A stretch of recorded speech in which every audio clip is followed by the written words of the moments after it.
Rain fell in steady sheets over Chicago, turning the city into a blur of silver and shadow. Lauren Cooper stood at the bottom of the cathedral steps, her black umbrella trembling slightly in her grip. She hadn't set foot in this city for 3 years, 2 months, and 16 days. Not since the fight that ended everything between her and Natalie. Yet here she was, staring up at the heavy oak doors of St. Augustine Cathedral, where her twin sister's funeral was already underway. The air smelled of wet pavement and lilies. Inside, a priest's voice echoed faintly through the stone walls, solemn and distant. She was late. Of course she was. A delayed flight from Prague, a cab driver who'd asked too many questions, and a heart that wasn't ready to face what waited beyond those doors. Lauren took a breath that hurt and started climbing. Mourners in dark coats flowed past her, faces she didn't recognize, voices murmuring condolences that didn't belong to her world.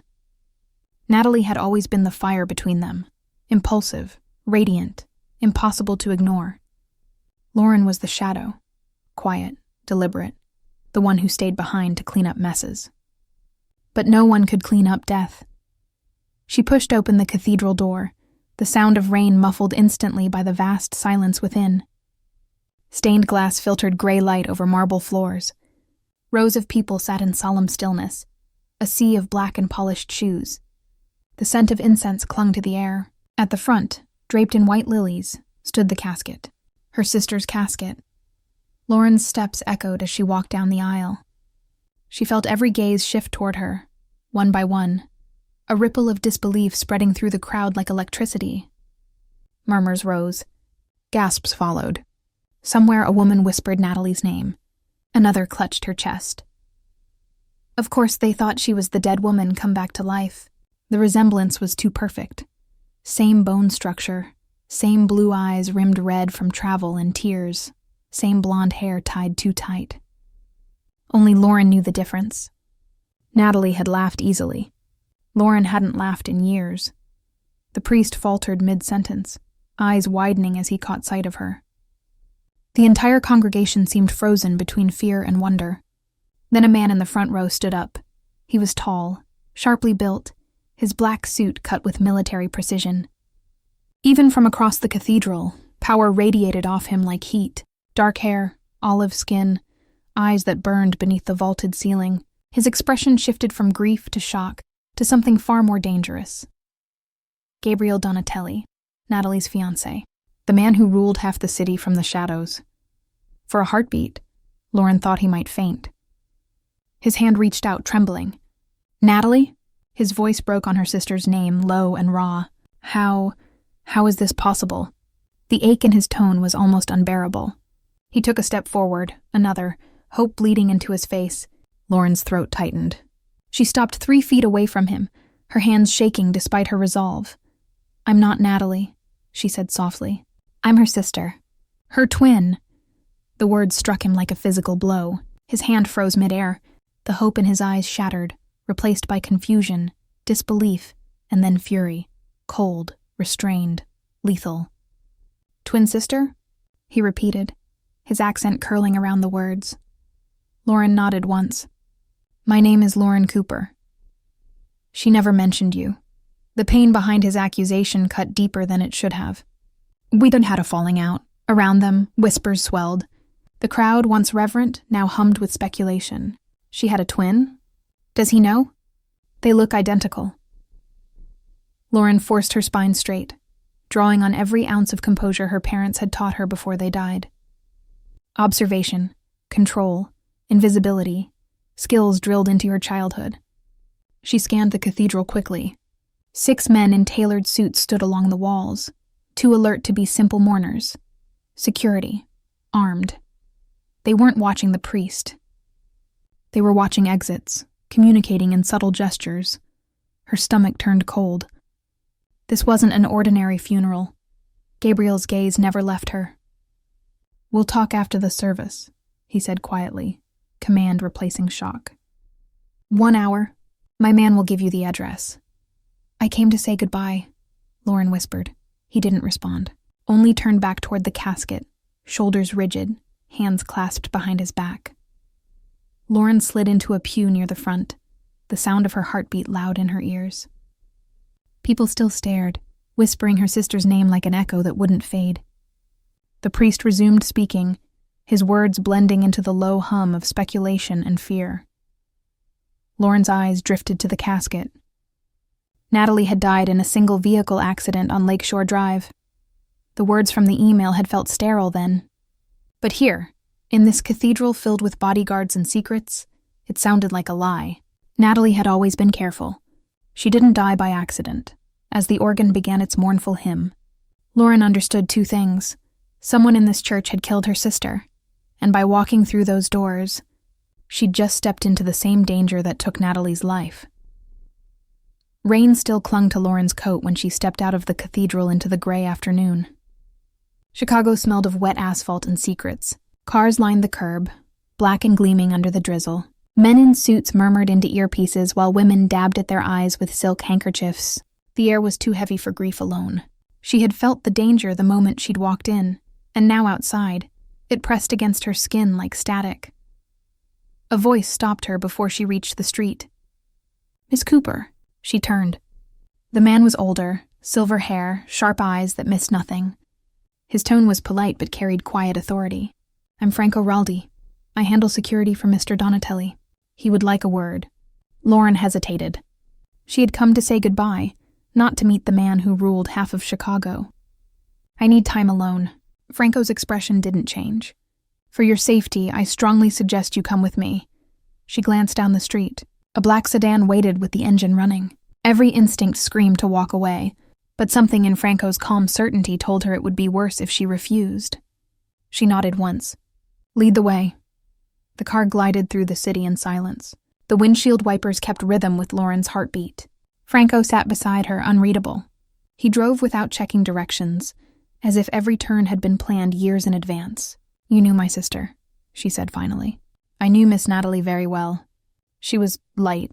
His pause was brief but heavy. "The house hasn't been the same since she died." When the car stopped, Lauren realized they were no longer in the city. The skyline had given way to lakefront trees and iron gates that opened automatically as they approached. The mansion that appeared beyond them looked like it had been carved out of stone and shadow. It was beautiful in the way dangerous things often were. Inside, the silence was thick. Marble floors, high ceilings, art that looked too real to touch, and photographs everywhere. Natalie's smile frozen in frames. Natalie on a beach.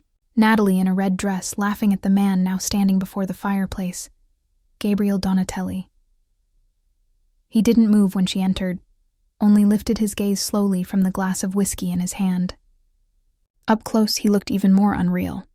The kind of man whose presence filled a room without effort. The grief in his eyes had hardened into something colder. "You shouldn't have come here alone," he said. "I didn't exactly plan this," she replied. "You called me." Gabriel studied her as if she were a riddle that refused to solve itself. "Same face," he said softly. "Same eyes." His voice dropped lower. "But not the same woman." Lauren met his gaze without flinching. "I'm not her replacement. I came to understand why she died." Something flickered in his eyes. For a moment, she saw pain buried under control. Then it vanished. "Sit, Miss Cooper. I think you already know her death wasn't an accident." Lauren's pulse jumped. The words she had suspected but hadn't dared to speak now hung in the air. "What makes you so sure?" she asked. "Because I know who wanted her gone," Gabriel said. His voice carried quiet rage, and because she was killed to send me a message. He walked to a cabinet, pulled out a folder, and tossed it onto the table. Photographs spilled out. A mangled car, skid marks on a straight road, Natalie's camera crushed under metal. "This is not how accidents look," he said. "Brakes cut cleanly. Professional work. The Albanians have been trying to push into Chicago for 2 years. They finally found my weakness." Lauren stared at the photos. Her sister's life reduced to wreckage. "If they killed her to hurt you, then why am I still breathing?" "Because they don't know who you are yet." His tone turned sharp. "Which is why you're staying here under my protection until I decide what to do." Protection felt like a cage.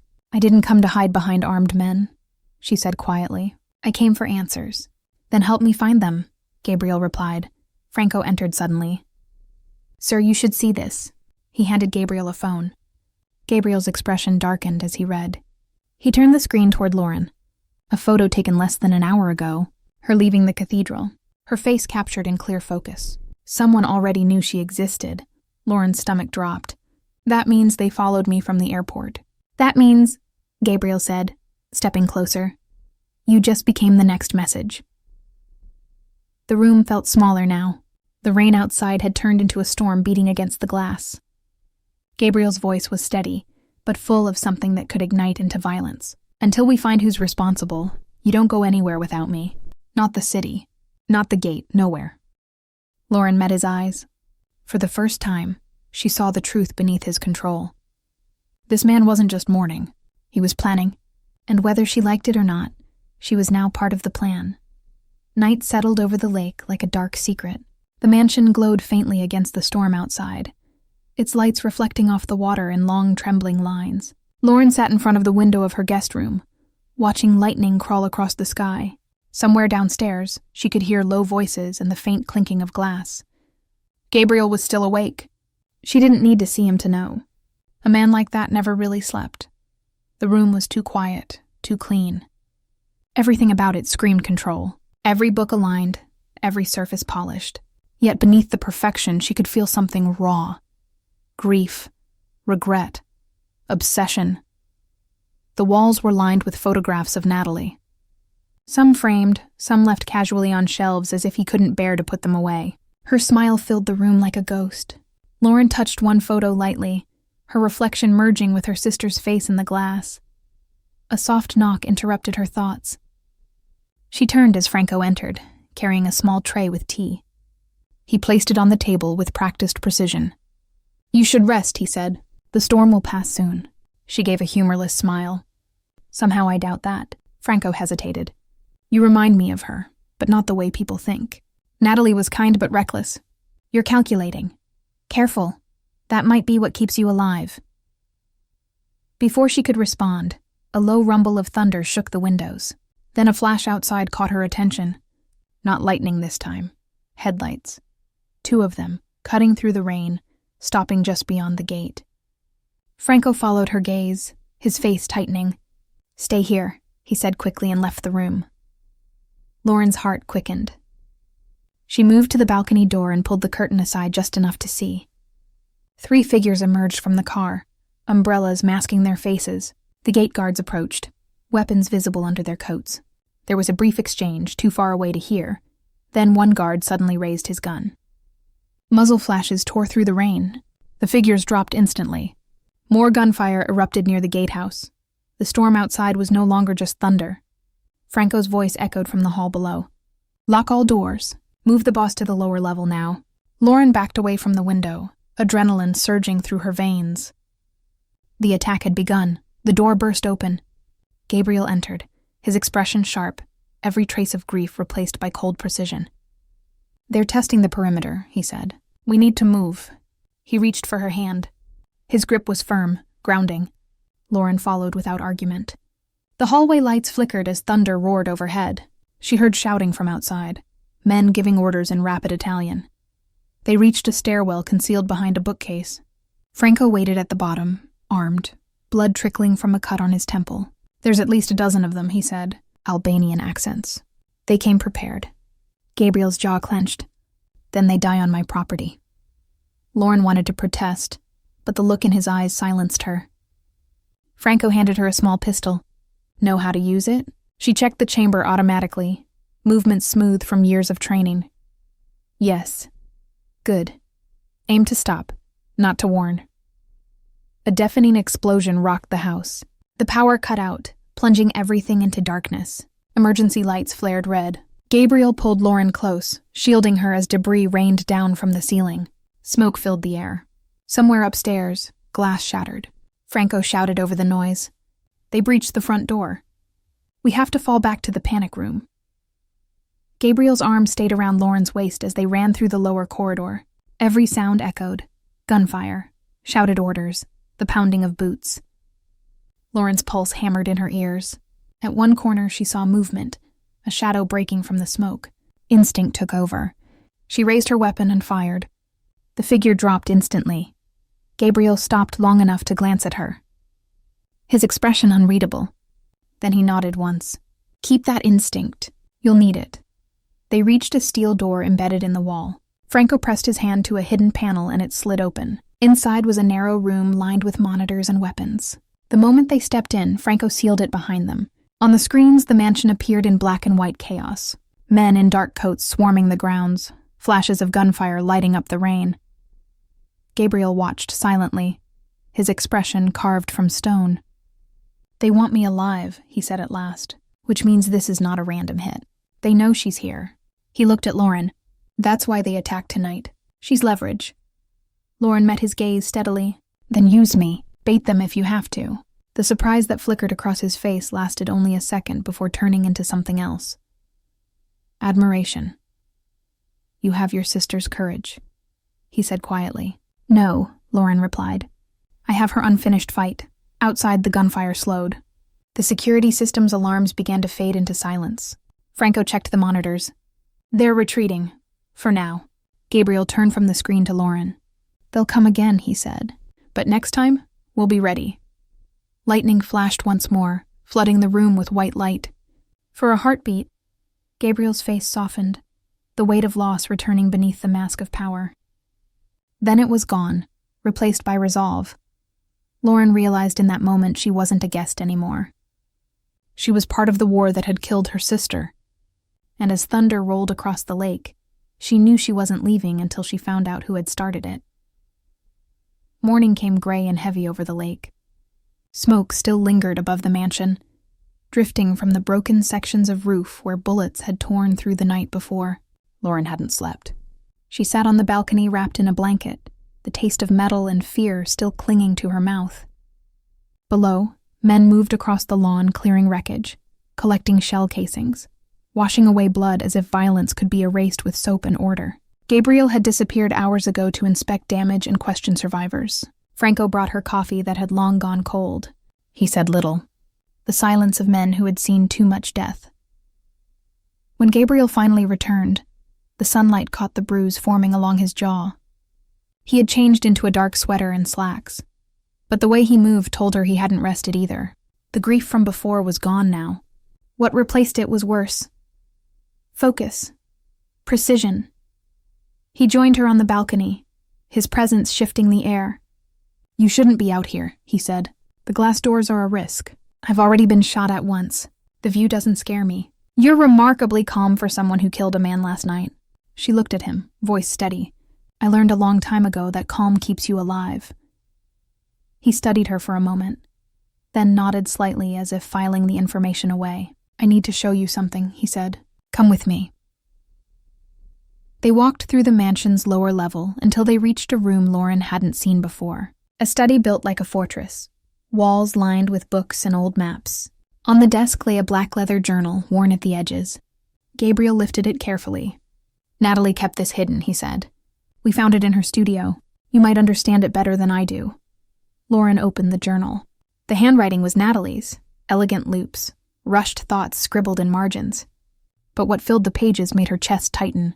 Dates, locations, plates, notes about men following her. Names in Italian and Albanian. She was investigating something. Gabriel nodded grimly. "The Albanians. She thought someone inside my circle was feeding them information. Silvio's name appears here 3 times, Lauren said quietly. "Does that mean something to you?" "Everything. Silvio Moretti has been with me 15 years. My counselor, my friend. He ran finances, oversaw logistics. If Natalie suspected him, she must have seen something." Lauren flipped to the last entry. The writing was messy, hurried. "Met Silvio at Marcelli's. He lied about meeting schedule. Spoke to stranger. Eastern accent. Looked scared." A note below read, "Tell Gabriel soon." Then the page ended. Gabriel's hand tightened on the edge of the desk until his knuckles went white. If she'd told me that night, she might still be alive. "You can't blame yourself," Lauren said softly. "I should blame someone," he replied. His eyes met hers. "And I intend to." A knock broke the tension. Franco stepped inside, his voice low. "Boss, there's movement downtown." Silvio's people closed his office.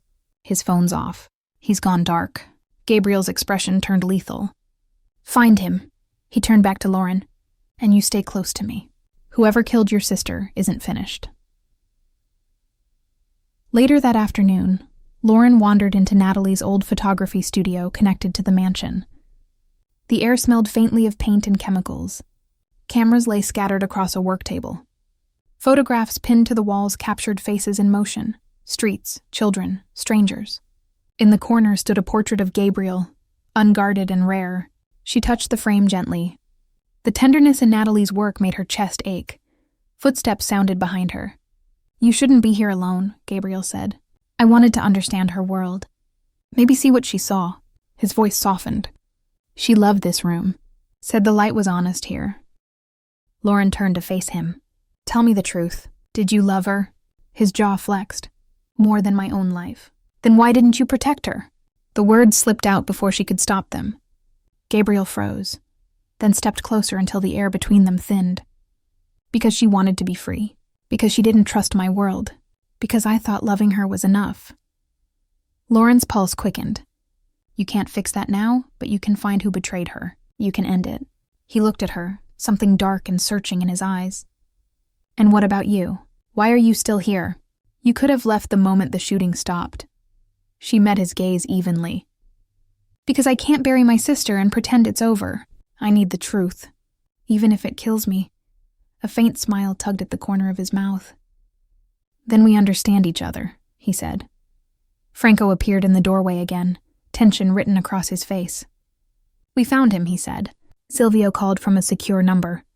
He wants to meet. He says he can explain everything." Gabriel's eyes turned to ice. "Set it up, neutral ground. Full security." As Franco left, Lauren saw the shadow cross Gabriel's face again. Not fear this time. Anticipation. The kind that comes before blood is spilled. When he finally looked at her, his voice was quiet but dangerous. "You wanted answers, Miss Cooper. Tomorrow you'll have them." Outside, thunder rolled across the lake again, low and distant. Lauren didn't move. She already knew the storm wasn't over. It was just changing shape, waiting for them both. Night returned to Chicago like a bruise spreading across the sky. The city glittered at the edges, unaware of the war quietly brewing in its heart. Lauren stood by the window of Gabriel's car as they drove through the streets, lights reflecting in the glass like fragments of another life. The meeting with Silvio was set for midnight. An abandoned warehouse by the docks, the kind of place where secrets were buried, along with the bodies that kept them. Franco drove, his eyes fixed on the road ahead, one hand resting near his weapon. Gabriel sat beside her, silent, his presence filling the space between them like gravity. He hadn't spoken since they left the mansion. The only sound was the low hum of the engine and the rhythm of rain against the roof. Lauren's pulse beat slow but steady. The air inside the car smelled of leather and tension. Her sister's journal sat in her lap, open to the final entry. The ink looked almost fresh in the dim light. "Met Silvio," Eastern accent. "Tell Gabriel soon." The handwriting slanted at the end, as if she'd been interrupted. "You're thinking too loudly," Gabriel said suddenly without looking at her. She closed the journal and met his gaze. "I'm thinking about why she trusted the wrong person." His jaw tightened. She trusted everyone. That was her weakness. "And yours?" Lauren asked. His eyes flicked to hers, dark and unreadable. "Trust is something I buy now. It's safer that way." The car slowed as they turned into the dockyard. Fog rolled in from the water, thick and pale under the floodlights. Franco parked near a cluster of shipping containers. The warehouse loomed ahead. Half its roof collapsed, windows broken. Shadows moved inside. Gabriel stepped out first. His men followed, spreading out, weapons drawn but hidden beneath coats. Lauren climbed out last, the air biting cold against her skin. Franco pressed a small gun into her hand. "Just in case," he said. "Try not to use it." Inside the warehouse, the air smelled of rust and oil. The echo of footsteps filled the space as Gabriel walked to the center where a single light hung from the ceiling. Silvio stood beneath it. He looked older than Gabriel remembered, his silver hair damp, his eyes hollow. Gabriel stopped a few feet away. "You called me. Talk." Silvio's voice trembled slightly. "I didn't want this to happen. Natalie wasn't supposed to die. I warned them to leave her out of it." Gabriel's expression didn't change. "Them. Be specific. The Albanians. They wanted leverage. You. I gave them information, but nothing about her." They found out who she was on their own. Lauren's hands tightened around the gun. You helped them, she said quietly. You might as well have killed her yourself. Silvio's eyes flicked to her, widening. You must be the sister. Natalie mentioned you once. She said you'd never forgive her. She was right. Gabriel took a step forward. Why call me now? Because the Albanians are planning something bigger, Silvio said. Victor Castrati isn't done. He wants to finish what he started. He's moving shipments through the South Pier, under your name. They'll hit your accounts, your fronts. You'll lose everything within a week. Gabriel's voice was cold. You think I care about money? No, Silvio said. I think you care about control and revenge. The air shifted. Lauren noticed it first. The faint scrape of metal near the entrance. Shadows where there shouldn't be any. She opened her mouth to warn them, but the gunfire came first. The sound tore through the warehouse, echoing off the walls. Gabriel grabbed her and pulled her down behind a stack of crates. His men fired back. Sparks lit the air. Silvio dove for cover, shouting over the chaos. It's Victor's men. They followed me. A bullet caught him mid-sentence. He hit the ground hard, his words dying with him. Gabriel's voice cut through the noise. Move. Franco covered them as they ran toward a side exit. The smell of gunpowder burned Lauren's throat. She fired once at a shadow moving too close and watched it drop. They burst into the cold night, the roar of the lake muffled by distance. Gabriel's car waited where they left it, engine still running. Get in, he ordered. Franco slid behind the wheel and hit the gas as soon as the doors slammed shut. Bullets struck the back window, spiderwebbing the glass. Gabriel turned in his seat, gun still in hand, watching the warehouse disappear in the mirror. Silvio's dead, Lauren said between breaths. Then we're out of time, Gabriel replied. Without him, we've lost our only lead to Victor. Franco's voice was grim. Boss, if they knew where to find us, they know where you live. Gabriel met Lauren's eyes. The mansion's compromised. We move tonight. Lauren's pulse quickened. To where? Somewhere they can't find us, he said. And until they do, you don't leave my side. The car raced through the empty streets, sirens distant, the city still sleeping under its storm. Lauren looked out the window at the blur of lights and felt the strange calm that always came after chaos. Her sister's killer was still out there, closer than ever. And now, whether she liked it or not, she was bound to the man her sister had loved. The man who could either save her or destroy her completely. The storm over the lake hadn't stopped since the night of the ambush. Wind howled across the trees like something alive, carrying the echo of gunfire that refused to fade. The mansion stood in darkness, its power lines cut, its windows boarded. Gabriel's men patrolled the perimeter, flashlights slicing through the mist. Inside, Lauren sat at the long dining table, staring at a single candle burning between them. The wax dripped slowly, marking seconds that stretched into hours. Franco had gone to check the security feeds in the basement, leaving her alone with Gabriel. His shirt was half unbuttoned, bruises visible on his chest from the warehouse fight. He looked human for the first time since she met him. Not a legend whispered about in alleyways, but a man haunted by ghosts. You haven't said a word since we got back, Lauren murmured. Gabriel looked up, shadows moving across his face. There's nothing left to say until I know who gave us up. Silvio's dead, she reminded him. Then someone else took his place, he said quietly. Someone close. Lauren leaned forward. You still think it's an inside job? Gabriel's eyes hardened. The Albanians knew exactly where we'd meet. That doesn't happen without help. He pushed a folder toward her. Inside were surveillance photos, phone records, and a map of Chicago covered in red marks. These are my lieutenants. All loyal, all dangerous. And one of them sold us out. She scanned the photos. You keep files on your own people. I keep files on everyone, he replied.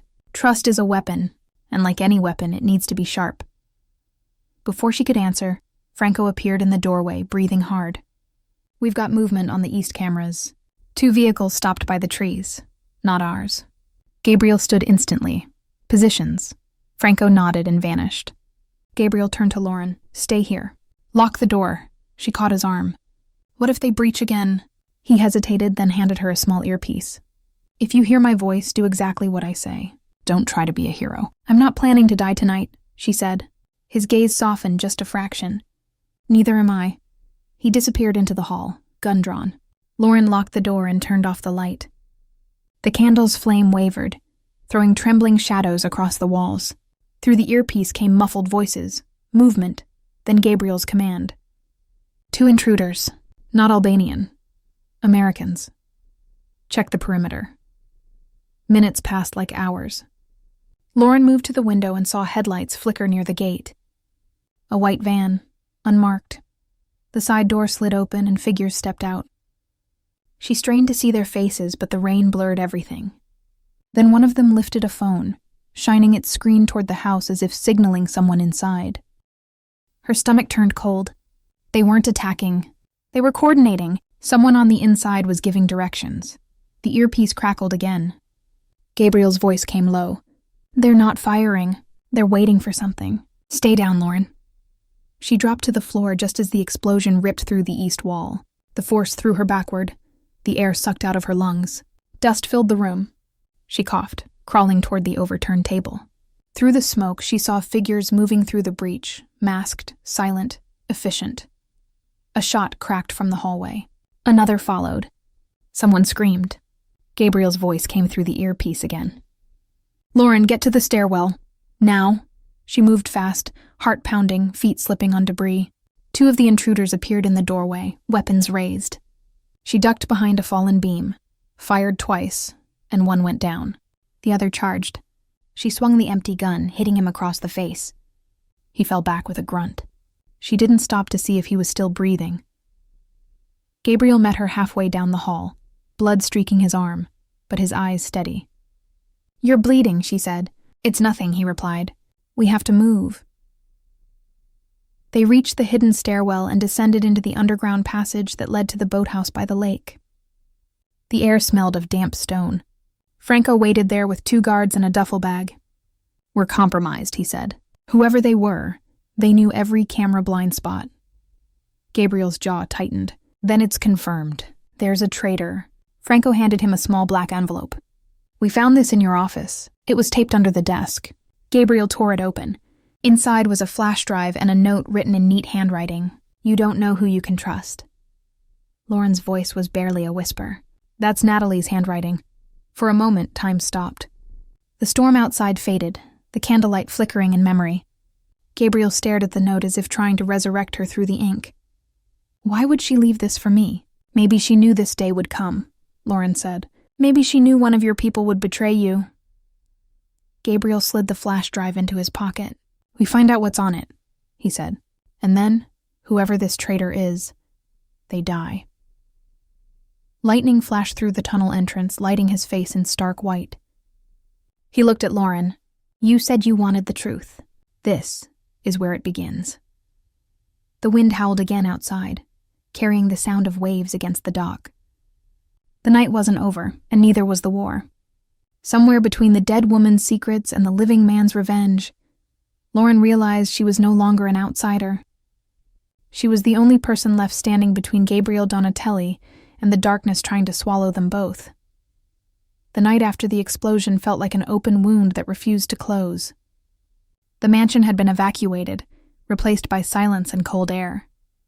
Gabriel's people worked in shadows, moving crates and equipment into black vans waiting near the boathouse. The smell of smoke still clung to everything. Lauren stood on the dock watching waves crash against the pylons while lightning flashed far out on the lake. Her reflection rippled with every strike. 2 faces merging and breaking apart. The living sister and the one buried under lilies. Gabriel emerged from the house carrying a laptop and the black flash drive Natalie had left behind. He looked worn but unbroken, a storm contained behind his eyes. We'll find out what she wanted us to see, he said. Franco followed close behind, scanning the trees like danger could grow there. Lauren joined them inside the boathouse, where a single table and generator light cut through the dark. Gabriel inserted the drive. The screen flickered, then a video appeared. Natalie's face filled the frame, recorded weeks before her death. She sat in the same room Lauren had slept in days ago. Her eyes looked tired but determined. If you're watching this, it means I failed. Someone close to Gabriel has been working with Victor Castrati. His name is Elias Marino. He's been feeding them routes, schedules, account transfers. Gabriel trusts him completely. The video cut out, leaving silence so thick it felt physical. Franco swore softly. Elias, he said. He's been here since the beginning. Gabriel's expression turned to iron. Find him. No warnings. No mercy. Lauren watched him pace, fury barely restrained. If Natalie found this before she died, Elias might have known. He might have been the one who sabotaged her car. Gabriel stopped, looking at her sharply. You think he killed her? I think he made sure someone did. Franco's phone buzzed. He answered, listened, then looked up. Elias just crossed into Indiana. He's running. Gabriel grabbed his coat. Then we chase. The drive took 2 hours. Rain fell in thick sheets, turning the highway into a blur of headlights. Franco led the convoy, Gabriel beside Lauren in the back seat. He was silent, focused, his hand resting on the gun at his thigh. She could feel the tension radiating off him, but also something deeper, fear. Not of dying, but of what he might do when he caught Elias. They found the safe house at the edge of a dying town. A rusted factory turned hideout, its windows glowing faintly from a generator inside. Gabriel's men surrounded it quietly. Franco gave a hand signal. Move. They entered like ghosts. No shouting, no hesitation. Inside, Elias sat at a desk, phone in one hand, cash spread across the table. When he looked up, it was already over. Gabriel's gun pressed to his forehead before he could stand. You were her friend, Gabriel said, voice calm but shaking. You ate at my table. You met my fiancée. You watched her die for your secrets. Why? Elias's hands trembled. Victor wanted access to the ports. I thought if I cooperated, he'd let us all live. He promised it was just business. She got in the way. The words detonated in the air. Lauren stepped forward. You're saying my sister died because you wanted to stay alive. Elias couldn't look at her. It wasn't supposed to happen like that. Gabriel cocked the gun. He's lying, Lauren said. He's stalling. Gabriel's eyes flicked to her. You want me to kill him. I want you to make him talk first. Franco moved behind Elias, pulling a small knife from his belt. His voice stayed calm. We can do this the quick way or the hard way. Elias broke before the blade touched skin. Victor's shipping manifests, offshore accounts, a meeting planned in 48 hours, names of officials paid to look away. He spilled everything in a rush, his voice cracking under the weight of guilt and fear. When it was done, Gabriel lowered the gun but didn't holster it. You could have warned her, he said. You could have saved her. Elias's face was pale. I know, please, Gabriel. You're not like them. Gabriel's hand steadied. That's where you're wrong. The shot echoed off the concrete walls. Elias collapsed instantly. Franco exhaled. Gabriel turned to Lauren. She stared at the body, the smell of gunpowder filling her lungs. You said you wanted justice, he said. That's what justice looks like in my world. Lauren's voice was quiet but firm. Then your world needs to end. Gabriel looked at her for a long moment, something breaking behind his eyes. Then he nodded once. It will. Starting with Victor. Outside, the rain began to ease. The convoy left the factory behind, headlights vanishing into the fog. In the back seat, Lauren closed her eyes and let the rhythm of the road steady her heart. Natalie's killer was still alive, and the man beside her was no longer just a grieving lover. He was a weapon sharpened by loss, and soon he would be unleashed. The night before the strike felt too quiet, like the city itself was holding its breath. The storm had passed, leaving a heavy stillness over the lake. Gabriel stood on the balcony of the safe house, staring at the skyline where lights shimmered against the dark water. Below, his men prepared weapons and checked vehicles, their movements sharp and disciplined. Tomorrow they would take down Victor Castrati, the man who had ordered Natalie's death, and end the war that had haunted Chicago for years. Lauren watched him from the doorway. He hadn't spoken since they left Indiana. Killing Elias had changed something in him. The rage that used to burn hot had turned cold. Focused. Dangerous. She stepped forward. You haven't eaten, she said softly. He didn't answer. Instead, he asked, do you believe in redemption? She hesitated. I believe in choices. Redemption comes after you stop running from what you've done. He turned, his expression unreadable. Then I guess tomorrow will tell if I still have any left. They spent the night planning. Franco spread out blueprints of Victor's penthouse across a wooden table. Top 3 floors of the Aurora Tower, he explained. Private elevator, 24 guards. Lauren traced a finger along the emergency stairwell. This is your entry point, she said. He'll expect you from the front. Gabriel looked at her. You sound like someone who's done this before. She met his gaze. I grew up with parents who taught me survival, not normal life. This is just survival on a bigger scale. By dawn, the city was waking. The air smelled like rain and gasoline. Lauren sat in the back of a black SUV, checking the communication gear Franco had given her. Gabriel joined her, wearing tactical gear that made him look every bit the man people feared and followed. He fastened her vest himself, his hands lingering for a heartbeat too long. You don't have to do this, he said. She met his eyes. I do. For her. For me. For both of us. The operation began at sunset. Gabriel's team moved like shadows through the service tunnels beneath the building, while Lauren monitored the feeds from the command van. Her voice guided them through the earpiece. Security disabled. West corridor clear. They reached the top floor without alerting anyone. Then static filled the line. Franco's voice came through. Something's wrong. Power surge in the building. Backup generators just kicked in. On the camera feed, Lauren saw it before anyone else. Victor's guards had been waiting. A trap. She grabbed the radio. Gabriel, it's an ambush. Get out. His voice came back low and steady. Too late for that. The feed flared white as explosions shook the penthouse.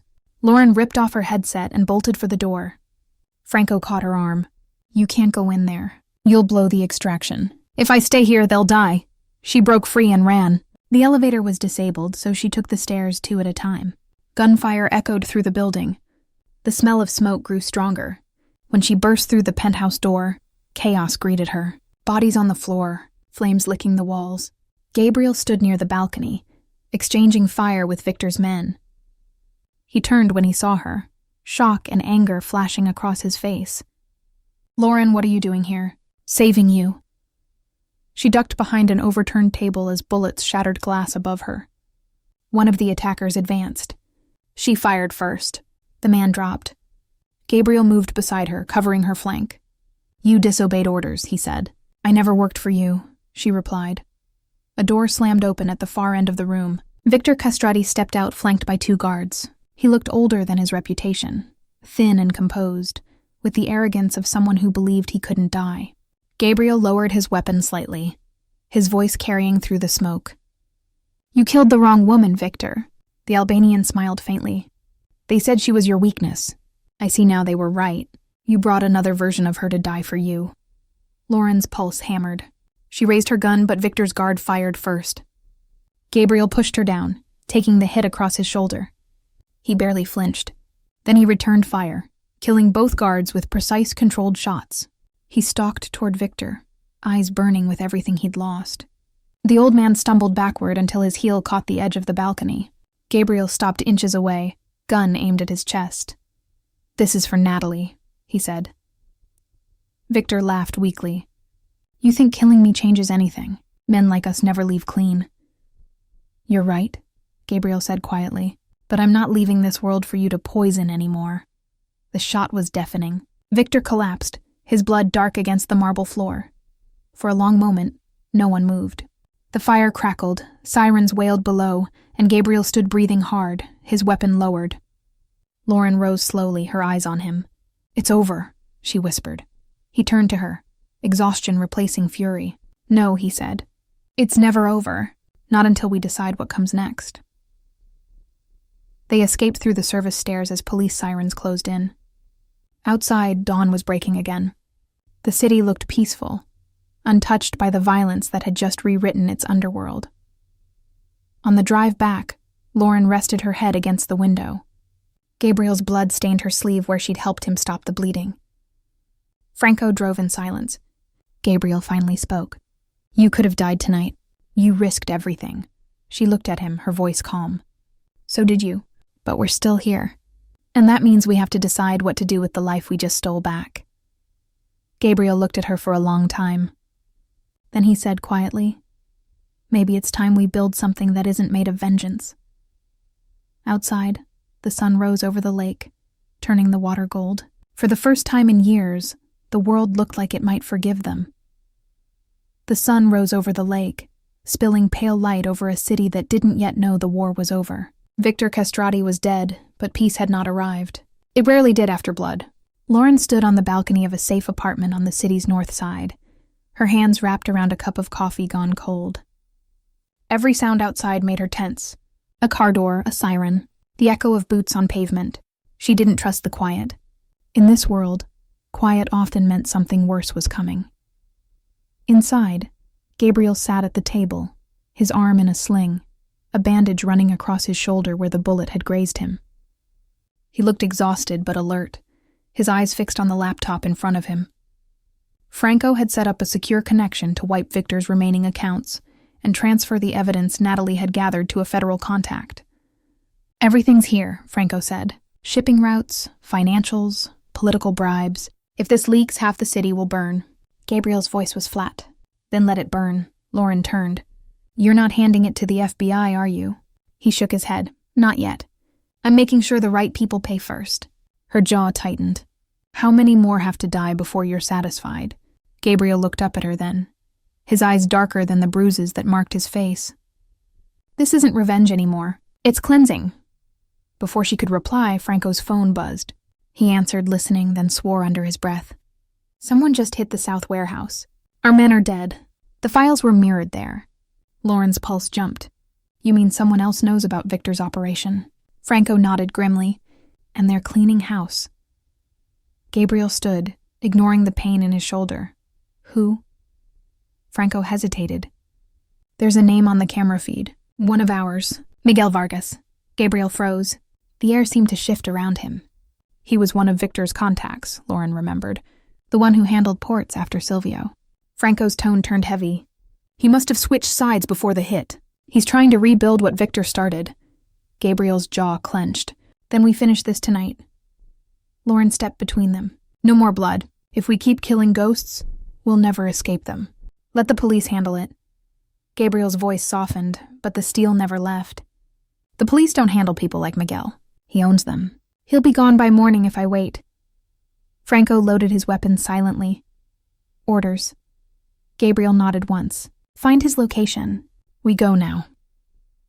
Lauren followed them outside, the wind biting against her face. She wasn't going to be left behind again. When Gabriel saw her at the car, he didn't argue this time. "Fine," he said. "But you stay behind me. Always." They drove through the industrial district as night fell again. The air smelled of smoke and oil. The address led them to a shipyard near the edge of the lake. Cargo containers lined the pier like tombstones. Franco parked the car behind a stack of crates. "Heat signatures ahead," he whispered. 3 men. "Maybe more," Lauren adjusted the earpiece. "I'll take the side route." Gabriel caught her wrist. "No, you stay with me." She met his gaze. "You need eyes from another angle." "Trust me." He hesitated, then released her hand. "Be careful." She slipped through the shadows, heart steady, every step silent against the damp wood. The dock stretched endlessly, moonlight glinting on the water. Through the gaps between containers she saw them. Miguel stood surrounded by armed men, a cigarette glowing in his hand. He looked younger than she expected, calm, confident, like a man who believed he was untouchable. Then she heard it, the click of a safety being released. She turned and froze. A gun pressed against the back of her head. "Easy," the voice said. "Drop the weapon." She obeyed slowly, pulse hammering. The man behind her reached for his radio. "Got one of them, a woman." Before he could finish, Gabriel's voice crackled through her earpiece. "Now." The dock exploded into chaos. Gunfire erupted from both sides. Lauren ducked as bullets tore splinters from the crates. Gabriel's men moved like shadows, taking down targets with silent precision. Miguel ran toward the boat at the end of the pier, shouting orders in Spanish. Lauren sprinted after him, ignoring the pain in her knees as she hit the deck. Gabriel appeared from the smoke, limping slightly but unrelenting. He tackled Miguel near the edge of the pier, both men crashing against the railing. The gun skidded across the ground, sliding toward Lauren. She picked it up and aimed, her hands trembling. Gabriel had Miguel pinned, his forearm pressing into the traitor's throat. "You took everything," Gabriel said, voice shaking. "My people, my city, the woman I loved." Miguel's lips curled into a smirk. "You think killing me will bring her back?" Gabriel's jaw tightened. "No, but it'll stop her ghost from haunting me." Lauren's voice cut through the storm. "Gabriel, stop. If you kill him, it never ends." For a second she saw the conflict flash in his eyes, Rage, pain, love. Then he dropped his arm. Franco moved in and restrained Miguel. Lauren lowered the gun, her breath coming fast. Gabriel turned to her, rain dripping down his face. "You were right," he said quietly. "It ends here." They handed Miguel over to the authorities using the evidence Natalie had gathered. By dawn, news broke across every channel. Castrati's empire dismantled, corrupt officials arrested, and the Donatelli name erased from the criminal underworld. Later that morning, Gabriel and Lauren stood at the edge of the same lake where it had all begun. The sun rose pale and soft over the horizon. Gabriel's coat fluttered in the wind. "It's done," he said. She looked at him, her voice barely a whisper. "No, it's just beginning." He turned to her slowly, something gentle breaking through the years of darkness. For once, he didn't look like a man built from power and vengeance. He looked human. The waves rolled against the shore as if the lake itself exhaled. For the first time in a long time, there was silence that didn't mean danger. It meant peace, and Lauren finally let herself believe they might survive it. Morning light broke over the lake like a slow confession. The city was quiet after the storm that had torn through its underworld. For the first time, no sirens, no whispers of gunfire, no shadows moving where they shouldn't.